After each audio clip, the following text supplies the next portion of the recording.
Antes de iniciarmos, já se inscreva no canal, deixe seu like, comente e compartilhe nossos vídeos. Assim você ajuda o canal a continuar crescendo e chegando a cada dia mais longe.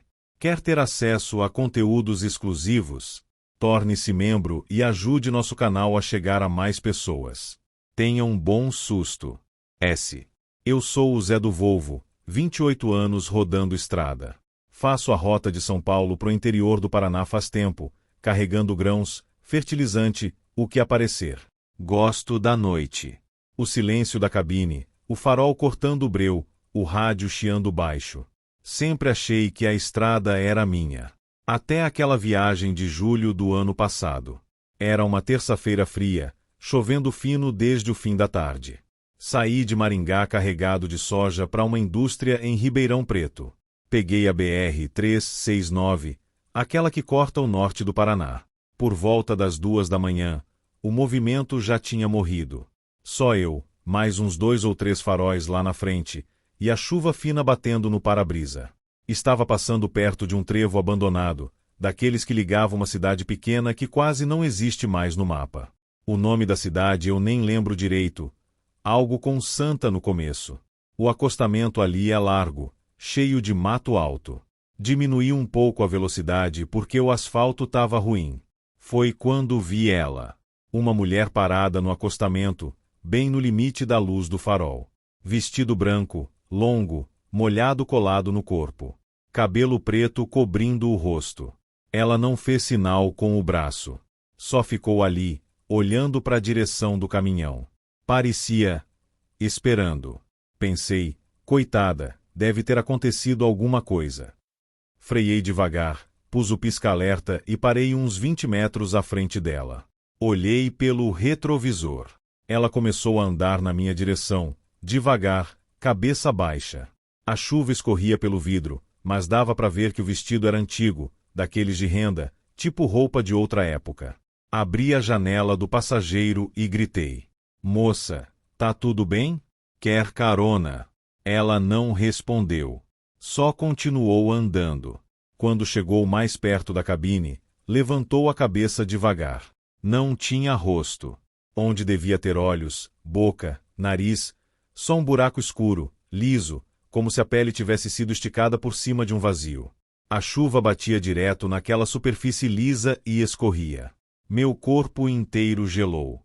Bati o pé no acelerador sem nem pensar. O Volvo deu um tranco forte e saiu cantando pneu no asfalto molhado. Olhei pelo retrovisor lateral. Ela ainda estava lá, parada no meio da pista agora, olhando para o caminhão que se afastava. Acelerei mais. O coração batendo na garganta.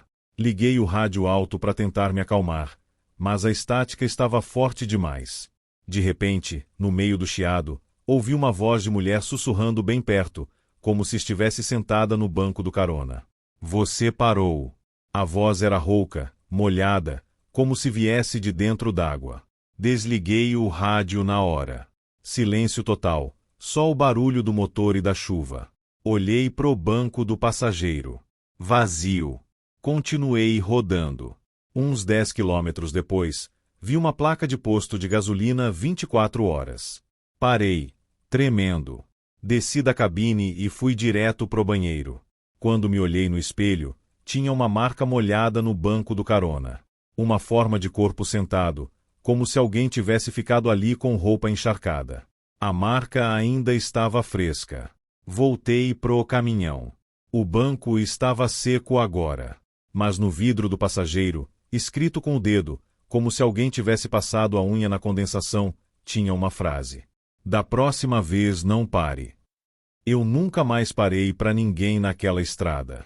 E até hoje, quando passo perto daquele trevo, mesmo de dia, eu sinto um frio na espinha. Às vezes, quando a chuva fina cai de noite, eu juro que vejo uma silhueta branca no acostamento pelo retrovisor. Mas eu nunca mais olho para trás por muito tempo. E nunca mais paro. Tem gente que acha que a profissão de caminhoneiro é só segurar o volante e ouvir música. Eles não conhecem o turno da noite.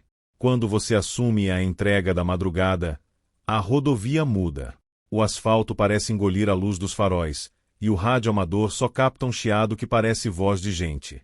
Meu nome é Roberto, mas todo mundo me chama de Beto. Tenho 20 anos de estrada, puxando carga seca num Volvo FH 540. O que me fez parar de rodar à noite não foi assalto nem buraco. Foi o que aconteceu num trecho esquecido perto da divisa com Minas Gerais. Era uma terça-feira, chovia fino, daquele jeito que deixa o asfalto um sabão. Eu estava na BR-153, passando de Ourinhos, sentido interiorzão. O relógio do painel marcava 3h15. O rádio Peixes estava mudo há mais de 1 hora. Foi quando o trânsito parou de vez. Uma fila de caminhões parados no meio do breu. Pelo rádio, um estalo seguido de uma voz cansada avisou: acidente feio na ponte, tombamento de carreta química. Pista interditada até de manhã. Eu tinha prazo. Se não entregasse a carga no primeiro horário, a multa comeria meu frete. Olhei no GPS e vi uma estradinha vicinal de terra batida que contornava a serra e saía uns 30 quilômetros depois do bloqueio. Eu nunca tinha pego aquele desvio, mas o cansaço me fez virar o volante. Assim que a quinta roda do meu caminhão entrou na estrada de terra, o GPS perdeu o sinal. A tela ficou preta e não voltou mais. A chuva engrossou e uma neblina espessa, cor de fumaça, desceu cobrindo o capô do caminhão. Liguei os faróis de milha, mas a luz batia na neblina e voltava, me cegando. Eu estava rastejando a 20 por hora. A paisagem ao redor sumiu. Não tinha árvore, não tinha cerca de fazenda, só aquele nevoeiro pesado. E um cheiro forte de ferro velho, diesel queimado e enxofre. De repente, a neblina abriu um pouco. Vi uma placa torta no acostamento. A chapa estava tão enferrujada que mal dava para ler, mas a tinta preta descascada formava o nome de uma cidade que eu nunca ouvi falar em 2 décadas de estrada. E logo depois da placa, uma balança de pesagem. O lugar era surreal. Era uma estrutura de concreto cru, gigantesca, iluminada por refletores que emitiam uma luz amarela, doentia, quase cor de mostarda. Não havia cancela moderna, só uma corrente grossa atravessada na pista e um guarita de vidro sujo. O semáforo da balança acendeu o vermelho. O freio a ar espirrou quando eu parei o caminhão em cima da plataforma. TSSSSS. O silêncio ali fora era absoluto. O motor do meu Volvo, que sempre treme a cabine inteira, parecia estar abafado, como se eu estivesse debaixo d'água. Olhei pelo retrovisor para checar os pneus e meu sangue gelou. O pátio atrás da guarita, que eu não tinha visto na neblina, estava lotado de caminhões. Mas não eram caminhões normais. Eram sucatas. Scanias antigas, Mercedes bicudos da década de 70, todos apodrecendo, com a pintura comida pela ferrugem e os pneus murchos encravados na terra. E dentro das cabines daquelas sucatas, iluminadas por aquela luz amarelada e podre, havia sombras sentadas ao volante. Figuras imóveis, com as cabeças encostadas no vidro rachado. Documento da carga e habilitação. Eu dei um pulo no banco. A voz não veio de fora. Veio do lado do meu caminhão. Um homem estava em pé no degrau da minha porta. Eu não vi ele sair da guarita. Eu não ouvi os passos no cascalho. Abaixei o vidro pela metade, tremendo. O cheiro de enxofre e carne podre invadiu a cabine. O homem usava um uniforme de fiscalização rodoviária, mas parecia sujo de graxa misturada com barro vermelho. O boné cobria a testa, e a luz amarela não deixava eu ver os olhos dele. Mas eu vi a mão que se esticou para pegar meus documentos. A pele era cinzenta, ressecada e repuxada sobre os ossos. Faltavam 2 dedos. Ele não pegou os papéis que eu estava tremendo para entregar. Ele apenas apoiou os cotos dos dedos na beirada da minha janela. Carga pesada hoje, Roberto. A voz dele soava como se tivesse terra na garganta. Mas a balança daqui não pesa o que está na carroceria. Pesa o que você trouxe na cabine. Ele inclinou o pescoço num ângulo impossível, revelando o rosto. Não havia olhos. Havia apenas 2 cavidades vazias, escuras, vazando um líquido espesso como óleo de motor. A boca dele se abriu num sorriso rasgado, sem lábios, cheio de dentes pretos e lascados. A sua tara já deu limite. Desliga o motor. A vaga do lado daquele Ford 73 é sua. Você não vai voltar para a rodovia principal. Aqui é o fim da linha. O pânico bateu com uma força animal. Eu não pensei no caminhão, não pensei no frete. Eu engatei a primeira marcha reduzida com um soco na alavanca e afundei o pé no acelerador. O motor a diesel urrou como um monstro ferido. O caminhão deu um tranco colossal para frente, arrebentando a corrente de aço que cruzava a pista. A corrente chicoteou contra o para-brisa, trincando o vidro inteiro em formato de teia de aranha. Ouvi um grito rasgado vindo do guarita, seguido pelo som de dezenas de motores velhos dando partida no pátio escuro atrás de mim. Olhei pelo retrovisor trincado e vi as luzes amarelas daqueles caminhões podres acendendo no meio do nevoeiro, se movendo na minha direção. Eu dirigi como um louco, ignorando os buracos da estrada de terra, sentindo a carreta traseira quase tombar a cada curva cega. Fiquei com o pé cravado no assoalho por quase 40 minutos, suando frio e chorando, até que a neblina foi afinando, clareando, e os pneus do caminhão voltaram a bater no asfalto liso. Quando parei no primeiro posto de gasolina que vi, o sol já estava nascendo. O frentista me olhou assustado. Meu caminhão estava coberto por uma terra preta e lodosa que fedia a esgoto e enxofre. E, no puxador da minha porta, pelo lado de fora, havia 3 marcas fundas de arranhões na lataria, descascando a tinta até o metal puro. Eu não sei que desvio foi aquele. Só sei que existem estradas que correm por baixo das nossas, rodovias de uma realidade escura onde os motoristas que nunca chegaram ao destino continuam estacionados, esperando alguém novo para fazer companhia. E eu, por muito pouco, não estacionei o meu para sempre. Meu nome é Valdir. Todo mundo me chama de Valdo. Tenho 51 anos e carrego carga desde os 19. Conheço cada buraco da BR-153, da BR-16 e da Fernão Dias como se fossem as veias da minha própria mão. Já dormi em mais postos de gasolina do que em cama de verdade. Aprendi uma coisa nesses anos todos: a estrada não perdoa quem não respeita o silêncio dela. Mas tem uma noite que eu nunca consegui esquecer. Foi em agosto de 2023, voltando de Anápolis para São Paulo com o baú vazio. Eu tinha feito um frete rápido de máquinas agrícolas e estava voltando leve, o que para quem roda é quase um luxo. Saí por volta das 23 horas porque queria pegar o movimento mais fraco. A chuva começou depois de Itumbiara. Uma garoa fina que virava neblina baixa. Liguei o limpador no ritmo lento e pus um sertanejo antigo no rádio para não cochilar. O ponteiro marcava 2h17 da manhã quando passei pelo quilômetro 387, logo depois de um trevo que leva para uma cidadezinha chamada Monte Alegre de Goiás. Pouca gente conhece. É uma região de serras baixas, mato fechado dos 2 lados da pista e acostamento estreito. Foi ali que eu vi o primeiro sinal. Um menino de uns 10 ou 11 anos, descalço, parado bem no meio do acostamento. Camiseta vermelha desbotada, short jeans surrado. Ele não acenava. Só olhava fixo pro meu farol alto. A chuva batia nele, mas ele não se mexia. Parecia encharcado até os ossos. Pensei, filho da puta, deve ter fugido de casa. Diminuí a velocidade, mas não parei. Já aprendi que parar para criança na estrada de madrugada é pedir problema. Quando passei por ele, olhei pelo retrovisor esquerdo. Ele não estava mais lá. Continuei. Uns 3 quilômetros adiante, vi outro. Mesma camiseta vermelha, mesmo short.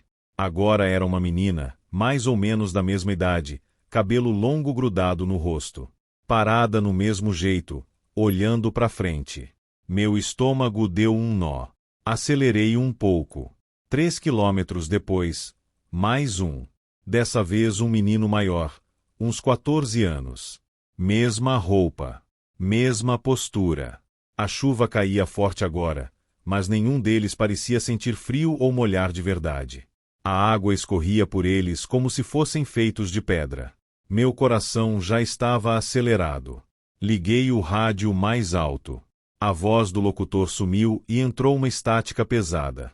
No meio dela, dava para ouvir risadas baixas de criança, como se várias estivessem brincando dentro da cabine. Desliguei tudo. Olhei pro painel. O relógio digital piscava, 2h17. 2h17. 2h17. O tempo tinha parado. Foi quando ouvi a primeira batida. Toque, toque, toque. Vinha de dentro do baú. Devagar. Ritmada. Como se alguém estivesse batendo com os nós dos dedos na porta traseira de dentro para fora. Eu estava rodando a 95 km/h. O caminhão vazio faz barulho diferente, mas eu conheço cada som dele. Aquilo não era carga solta. Era batida de mão. Toque, toque, toque. Mais forte. Olhei pelo retrovisor central. A traseira do baú estava fechada, lacrada como eu tinha deixado. Mas no espelho, por uma fração de segundo, vi rostos pequenos aparecendo nas frestas da lona que cobre a parte de trás da carroceria. Olhos escuros. Bocas abertas. Muitos. Pisei fundo. O motor gemeu. A agulha subiu para 110, depois 120. A estrada estava escorregadia, mas eu não queria parar por nada. As batidas viraram pancadas. Bum, bum, bum. Agora parecia que várias mãos batiam ao mesmo tempo. E as risadas dentro do rádio voltaram, mais altas, misturadas com choro. De repente, o volante ficou pesado, como se alguém estivesse segurando do outro lado. Tentei virar para a direita para reduzir a velocidade e o caminhão não obedecia direito. Ele queria ir reto, como se tivesse vontade própria. No acostamento, agora apareciam mais. 10, 15 crianças. Todas com a mesma camiseta vermelha molhada. Todas descalças. Todas olhando pro caminhão passar. Algumas sorriam. Outras tinham a boca costurada com linha preta grossa. Eu comecei a rezar em voz alta, coisa que não fazia desde criança. Ave Maria cheia de graça. As pancadas pararam de repente. Silêncio absoluto. Nem o motor eu escutava mais direito. Então uma voz de menino, bem clara, bem perto do meu ouvido direito, sussurrou. Tio, abre a porta. Tá escuro aqui dentro. Eu gritei. Não consegui segurar. Meu pé escorregou do acelerador e o caminhão começou a perder velocidade sozinho. Foi quando vi, no banco do carona, uma mãozinha molhada aparecendo devagar por cima do encosto. Dedos finos, unhas roídas até o talo, pele branca quase azulada. A mão subiu até o descanso de braço e ficou ali, parada, pingando água no assoalho da cabine. Eu não olhei pro lado. Não consegui. Só mantive os olhos na estrada e comecei a falar. Eu não paro. Eu não abro. Vocês não estão aqui. Vocês não estão aqui. A mãozinha bateu 2 vezes no descanso de braço, como quem chama atenção. Toque, toque. E a mesma voz de menino, agora com um tom de tristeza profunda, disse. A gente só queria ir para casa. Você passou por nós 3 vezes. 3 vezes, tio.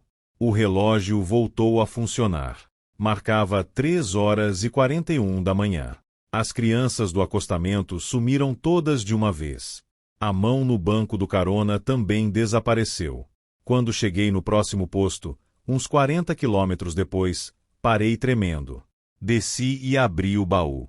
Estava vazio, como devia estar. Mas no chão de madeira, perto da porta traseira, tinha pegadas molhadas de pés descalços. Muitas. Pequenas. E um cheiro forte de terra molhada e coisa velha, como roupa guardada por anos em porão úmido. Desde aquela noite eu nunca mais rodei vazio naquela região depois das 10 da noite.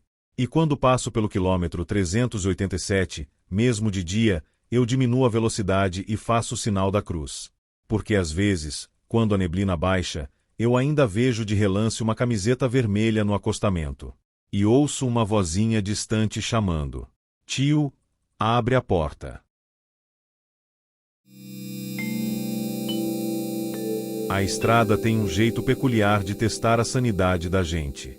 De dia, você é o dono do mundo em cima de um brutamontes de 30 toneladas. De noite, a rodovia vira um túnel sem fim, e você é só uma mosca de metal correndo contra o sono. Meu nome é Valdir. Puxo carreta frigorífica há 22 anos. Carne bovina, na maioria das vezes. E o que me fez entregar a chave do caminhão para a transportadora e me aposentar por invalidez psicológica aconteceu no trecho da Serra do Cafezal, na Regis Bittencourt, debaixo de uma neblina que parecia fumaça de gelo seco. Eram 3h15 da manhã. O painel do meu Scania marcava 12 graus lá fora, mas o mostrador digital do baú frigorífico cravava 18 graus negativos, mantendo as meias carcaças de boi congeladas lá atrás. O rádio PX estava mudo a quilômetros. Eu estava a uns 40 por hora por causa da serra e da neblina fechada. Foi então que o caminhão deu um tranco. Não foi buraco. Foi um solavanco lateral pesado, como se a carga inteira tivesse balançado para a esquerda. Carne suspensa em gancho balança nas curvas. Isso é normal. Mas eu estava numa reta de subida. Diminuí a marcha, de olho no retrovisor. Não dava para ver nada além do farol vermelho do baú engolido pela névoa. Logo depois do solavanco, ouvi o barulho. Tum, tum, tum. Eram batidas surdas. Mas não vinham das paredes de fibra do baú. Vinham de baixo. Algo estava batendo no assoalho de alumínio canelado, de dentro da câmara fria, exigindo sair. Puxei o freio estacionário no primeiro recuo de emergência que encontrei. O silêncio do motor desligado foi engolido pelo chiado constante do motor de refrigeração da carreta. Peguei minha lanterna, uma barra de ferro para bater pneu e desci da cabine. O frio da serra cortou meu rosto. O cheiro de diesel queimado, mato úmido e pastilha de freio estava pesado no ar. Fui caminhando devagar pela lateral da carreta até as portas traseiras. As duas portas brancas estavam perfeitamente trancadas. O selo de chumbo da transportadora estava intacto no cadeado. Ninguém tinha entrado. Ninguém tinha saído. Apoiei o ouvido na porta gelada do frigorífico. O motor de refrigeração roncava alto no teto, mas, por baixo daquele barulho, eu ouvi outra coisa. Não era batida. Era um som úmido. O som de algo pesado se arrastando pelo chão de metal coberto de gelo. De repente, o rádio PX preso na minha cintura, que eu levava para descer do caminhão, chiou violentamente. Estática pura. E então, uma voz rasgou o alto-falante. Não era a voz de caminhoneiro. Era um sussurro engasgado, tremido, com os dentes batendo de forma incontrolável. Tetá muito F frio. Valdir, desce os reganchos, desce a secarne. Eu recuei até bater as costas na mureta de concreto da rodovia. Como a coisa lá dentro sabia o meu nome. Como estava transmitindo para o meu rádio numa frequência fechada. Eu precisava ter certeza. Corri para a frente do baú, logo atrás da cabine do caminhão, onde fica uma pequena portinhola de inspeção do motor de refrigeração. É um quadrado de 20 centímetros que dá para ver o interior do baú por cima da carga. Subi nos estribos da cabine, destranquei a escotilha com a mão tremendo e apontei o facho da lanterna lá para dentro. A fumaça branca do frio subia do assoalho. Dezenas de meias carcaças de boi penduradas nos ganchos de aço se perdiam na escuridão rumo ao fundo do baú. Mas, no meio das carnes avermelhadas e congeladas, havia algo balançando pendurado no trilho central. Não era gado. Era uma figura comprida, magra até os ossos, completamente nua e com a pele de um tom azul acinzentado, como pedra-pomes. A criatura estava pendurada pelos calcanhares em um dos ganchos de açougue. A luz da lanterna bateu nela. A coisa parou de balançar. Com um movimento bizarro e quebrado, o corpo longo se retorceu para cima, contra a própria gravidade. O rosto pálido virou na direção da minha escotilha. Não tinha olhos, apenas um buraco negro onde deveria ser o nariz, e uma boca absurdamente larga, cheia de dentes mastigando nacos de carne crua e congelada. Na mão de dedos anormalmente longos, a criatura segurava o cabo do microfone de um rádio PX arrancado de sabe-se lá qual cabine. A carne daqui acabou, Valdir. A voz saiu pelo alto-falante na minha cintura no mesmo segundo que a coisa moveu a mandíbula lá dentro. Eu bati a portinhola de metal, escorreguei do estribo e caí de joelhos no asfalto molhado. O baú inteiro começou a chacoalhar. A suspensão da carreta rangia violentamente, como se a coisa lá dentro estivesse se jogando contra as paredes de fibra para arrebentar a estrutura. Pulei para dentro da cabine, não esperei o balão de ar encher direito e soltei o freio. Eu desci a Serra do Cafezal cantando o pneu em curva de 80 por hora. A cada quilômetro, a temperatura no painel digital caía mais. 20 negativos. 30 negativos. O mostrador apitava erro de leitura. Só parei quando vi as luzes da base da Polícia Rodoviária Federal, já quase no amanhecer. Os policiais cortaram o lacre com um alicate e abriram as portas. Não havia ninguém. O baú estava um gelo infernal, coberto por uma espessa camada de geada interna. Mas, no trilho central, uma das carcaças de boi de 300 quilos havia sido arrancada do gancho. E no assoalho de alumínio, escrito com sangue escuro e já congelado, havia apenas uma frase: "A próxima entrega é sua." Muitos dizem que é o cansaço que cria os monstros da madrugada. Mas o cansaço não arrebenta cadeado, nem mastiga carne congelada. A madrugada tem seus próprios passageiros, e às vezes, eles preferem viajar escondidos no frio. Meu nome é Roberto Silva, mas na estrada todo mundo me conhece como Beto da Scania. Tenho 47 anos e já rodei mais de 3 milhões de quilômetros por esse Brasil. Conheço cada pedaço de asfalto da BR-040, da Dutra, da Regis Bittencourt e da Belém-Brasília. Aprendi cedo que a noite na estrada tem regras próprias. Regra número 1. Nunca pare para quem você não conhece depois da meia-noite. Eu sempre respeitei isso. Até aquela viagem de março de 2024. Eu estava voltando de Uberlândia carregado de açúcar para um depósito em Juiz de Fora. Era uma quinta-feira, dia calmo. Saí por volta das 21 horas porque queria chegar cedo no outro dia. A estrada estava seca, céu limpo, lua quase cheia. O rádio tocava um programa de caminhoneiros, daqueles com dedicação para a família. Tudo normal.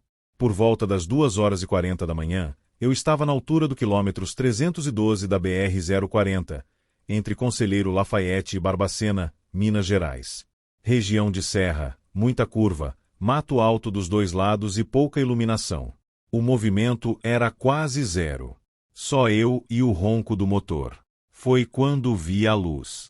Uma luzinha fraca, amarelada, balançando no acostamento à direita. Parecia a lanterna de mão. Diminuí um pouco só por curiosidade. Quando cheguei mais perto, vi que era um homem. Uns 60 e poucos anos, chapéu de palha velho na cabeça, camisa xadrez surrada e calça de brim.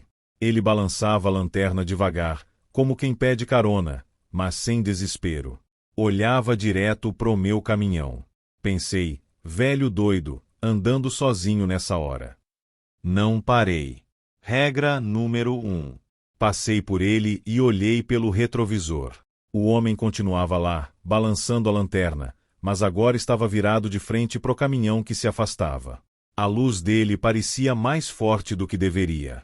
Uns 8 quilômetros adiante, vi a mesma luz de novo. Mesma camisa xadrez. Mesmo chapéu. Mesmo jeito de balançar a lanterna. Só que agora ele estava do lado esquerdo da pista. Senti um frio subir pela nuca. Acelerei. A Scania respondeu firme. Quando passei por ele pela segunda vez, olhei bem. O rosto do velho estava pálido, quase cinza. Os olhos eram fundos, como se não dormisse há dias. Ele não sorria. Só balançava a lanterna e acompanhava o caminhão com o olhar. Continuei. O coração já batendo mais forte. Liguei o rádio mais alto para me acalmar. 15 quilômetros depois, lá estava ele novamente. Agora em pé bem no meio da pista, bloqueando minha faixa. A lanterna balançando devagar. Eu buzinei forte. Ele não se mexeu. Tive que desviar para a pista da esquerda, quase raspando no guarda-reio. Quando passei, olhei pelo retrovisor lateral. Ele tinha virado o corpo e continuava balançando a lanterna na minha direção, como se dissesse volta. Foi aí que o rádio começou a falhar. No meio de uma música, a voz do locutor sumiu e entrou uma estática pesada. No meio dela, ouvi uma voz rouca de homem idoso, bem baixa, quase um sussurro.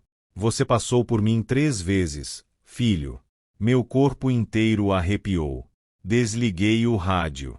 Silêncio completo dentro da cabine, só o barulho do vento e dos pneus.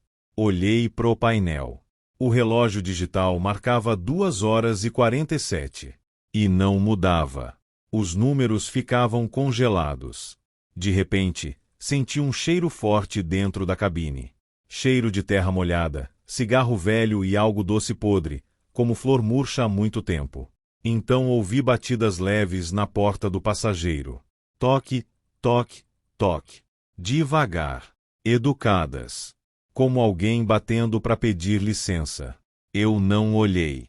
Mantive os olhos fixos na estrada e pisei mais fundo.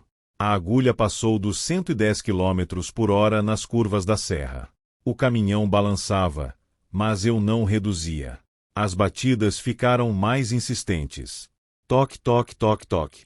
E a mesma voz rouca, agora bem perto, como se o velho estivesse sentado no banco do carona, disse calmamente.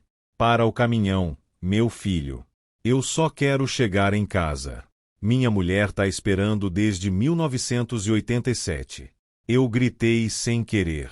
Quem é você, caralho? Sai da minha cabine. Silêncio. Olhei rápido pro lado. O banco estava vazio. Mas no vidro embaçado do passageiro, escrito com o dedo, como se alguém tivesse riscado na condensação, tinha uma frase curta. Eu morri aqui. Você vai me levar agora. Meu estômago revirou. Limpei o vidro com a mão trêmula. A frase sumiu, mas o cheiro piorou.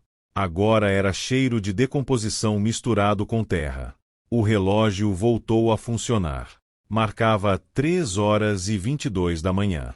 Quando finalmente cheguei no posto de Grajaú, uns 70 quilômetros depois, eu estava suando frio.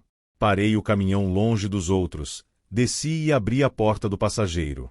O banco estava seco, mas no tapete tinha um pouco de terra vermelha úmida e 2 bitucas de cigarro antigo, marca Continental, daquelas que não fabricam mais desde os anos 90. Fui até a portaria do posto e perguntei pro frentista se conhecia algum acidente antigo naquela região do quilômetros 312. O rapaz, um menino novo, ficou branco quando ouvi a descrição. O senhor tá falando do velho Zé do Chapéu? Ele era caminhoneiro também. Morreu em 1987, bem ali naquela curva. Dizem que ele parou para ajudar um carro quebrado, foi atropelado por um ônibus que vinha atrás. Desde então, muita gente vê ele pedindo carona. Quem para, nunca mais é visto. Quem não para, ele acompanha até a próxima cidade. Eu nunca mais rodei aquela trecho da BR-040 à noite. E até hoje, quando estou sozinho na cabine e o rádio começa a chiar, eu baixo o volume e rezo baixinho. Porque às vezes, no meio da estática, eu ainda escuto a voz rouca sussurrando. Da próxima vez você vai parar, filho.